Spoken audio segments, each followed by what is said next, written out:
Olá, boa noite, tudo bem?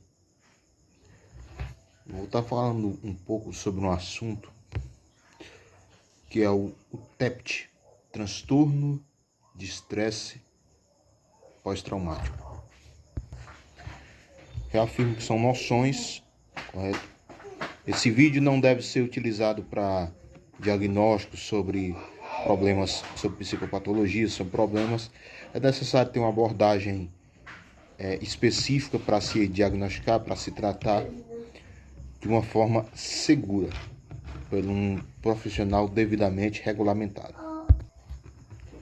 O TEPT é uma condição psiquiátrica que surge após a exposição a eventos traumáticos extremamente estressantes, como acidentes graves, desastres naturais, agressões físicas ou situações de combate.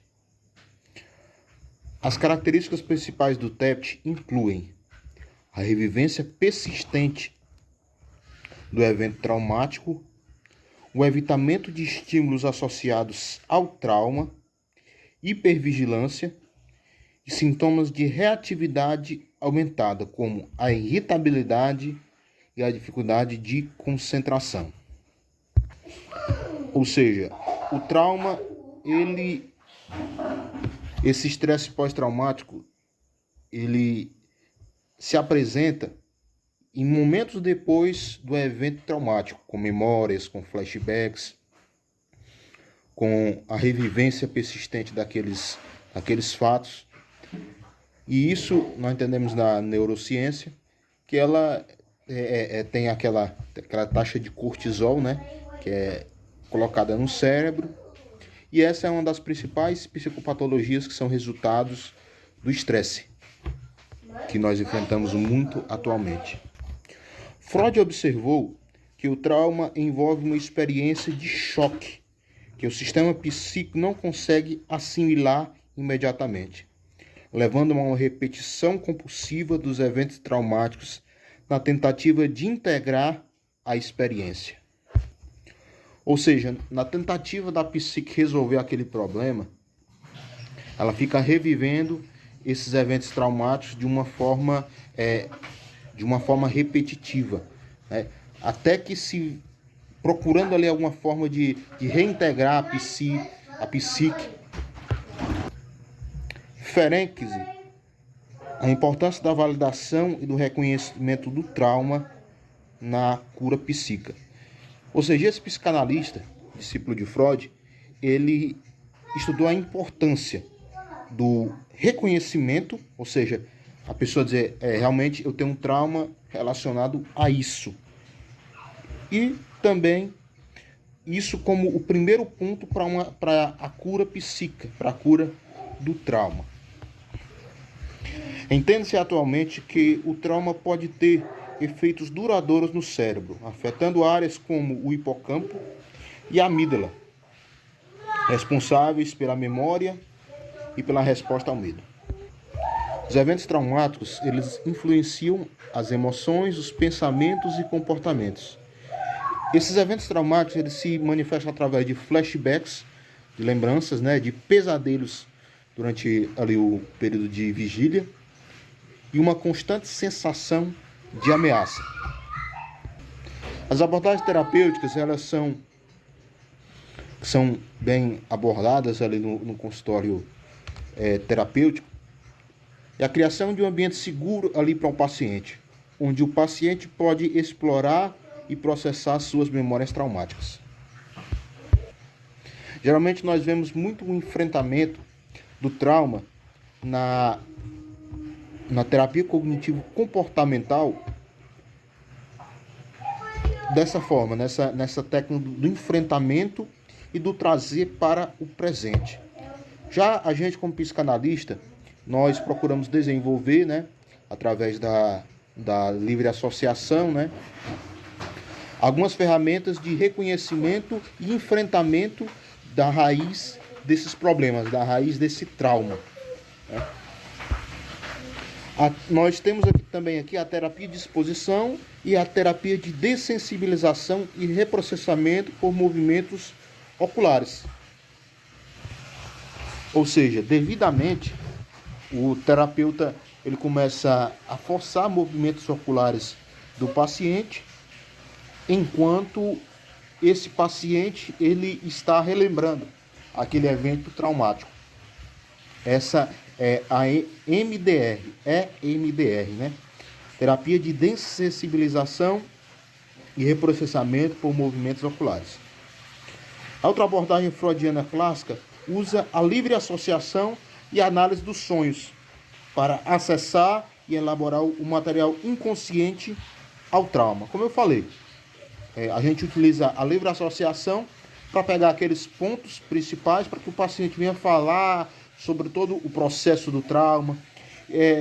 Também utilizamos a análise dos sonhos, daqueles sonhos recorrentes do paciente que estão ligados também a esse trauma, para poder fazer ele trazer um material do inconsciente para que a gente venha estar fazendo essa análise.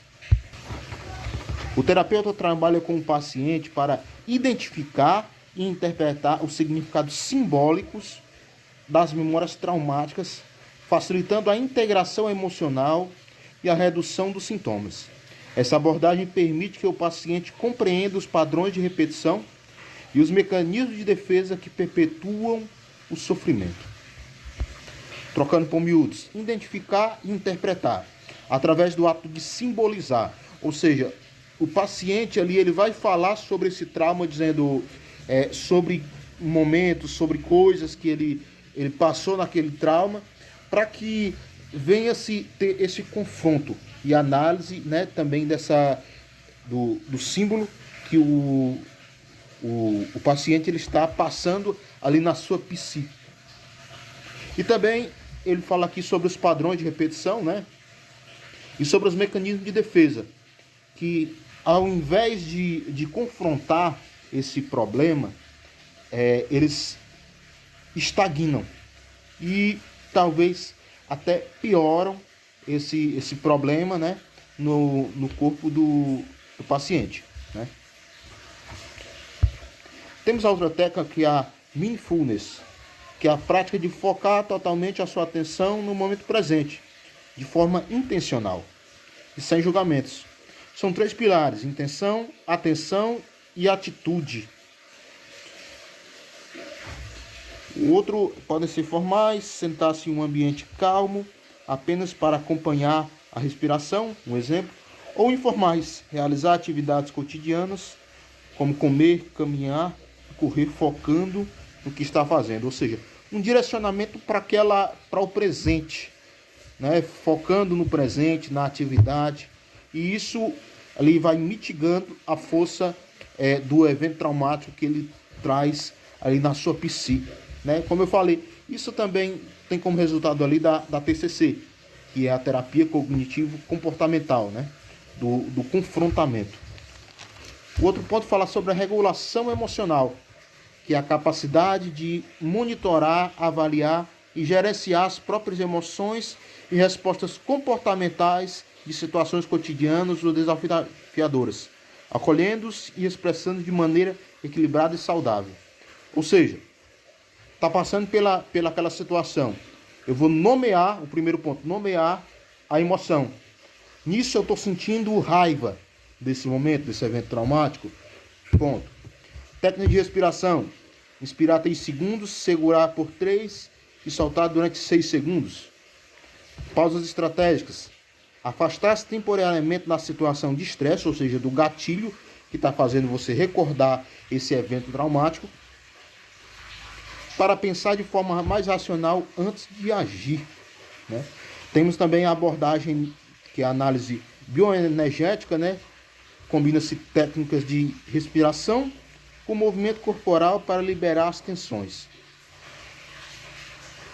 E aqui nós entendemos que entra o ponto de leitura corporal, exercícios físicos respiratórios e o trabalho verbal, né? Até o verbalizar, o falar, o descrever.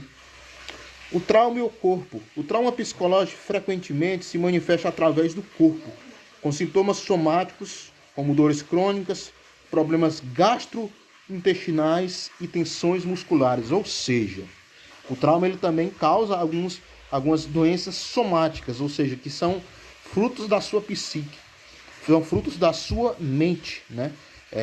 Muitas vezes a pessoa vai fazer ali um exame, passa no médico e não dá nada.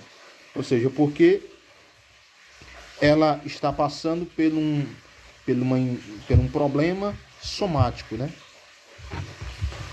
Fatores de risco incluem a intensidade e a duração do trauma, a ausência de apoio social e a predisposição genética para transtornos de ansiedade. Ou seja, aqui nós também podemos enfrentar um paciente que ele está querendo progredir sobre um trauma, né?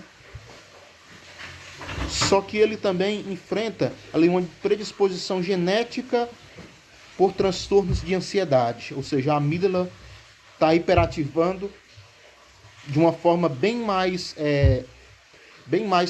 fácil, como a gente poderia se dizer. E os fatores de proteção: um ambiente familiar seguro, redes de apoio social fortes e habilidades de enfrentamento eficazes. Ou seja, aqui já são pontos para que o paciente ele venha sobressair sobre esse trauma. Um ambiente familiar seguro, né?